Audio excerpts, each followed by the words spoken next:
অঞ্জলিস কিচেনে আপনাদের সকলকে স্বাগত। বন্ধুরা, আজ আমি করে দেখাবো গরম গরম চপ।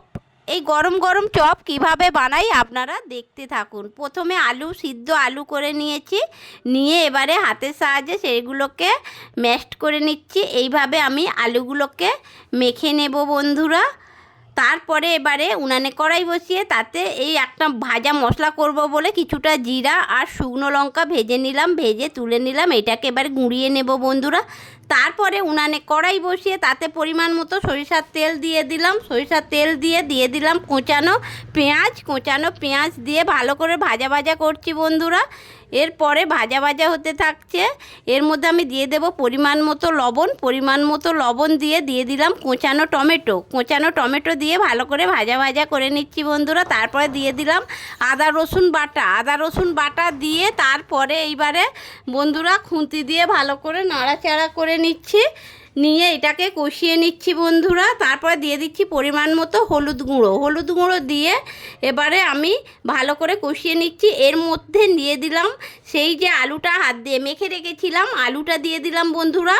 আলুটা দিয়ে এইবারে এটাকে ভালো করে নেড়ে চেড়ে মশলার সাথে সিদ্ধ আলুটা কষিয়ে নেব বন্ধুরা।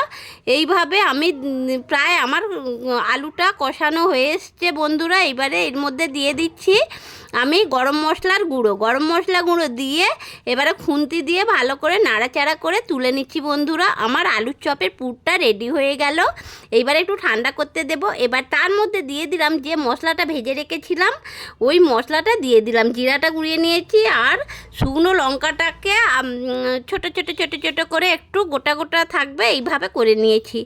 এরপরে বন্ধুরা আমি একটা বোলের মধ্যে কিছুটা বেসন নিয়ে পরিমাণ মতো লবণ আর হলুদ গুঁড়ো দিয়ে দিলাম বন্ধুরা। দিয়ে এইবারে হাতের সাহায্যে আমি ভালো করে বেসনটাকে মেখে নিচ্ছি।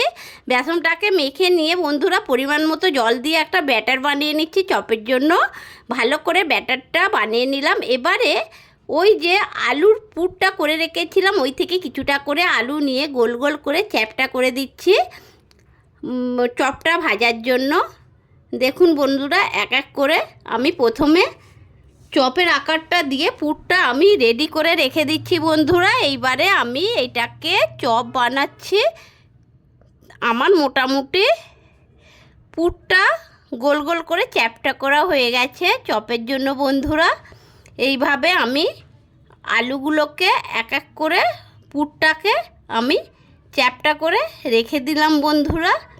দেখুন বন্ধুরা, এবারে উনানে কড়াই বসিয়ে কড়াইয়ে পরিমাণ মতো সরিষার তেল দিলাম। আমি সরিষার তেলেই ভাজবো। তারপরে চপের পুরটা চ্যাপটা করা পুরটা ব্যাটারে ডুবিয়ে আমি গরম তেলের মধ্যে ছেড়ে দিলাম বন্ধুরা। এইভাবে এক এক করে আমি লাল লাল করে চপগুলো ভেজে নেব বন্ধুরা।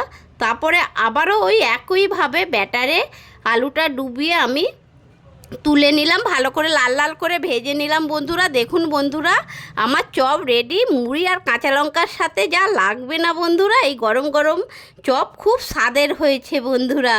এইভাবে আপনারাও বানাবেন, খুব ভালো লাগবে।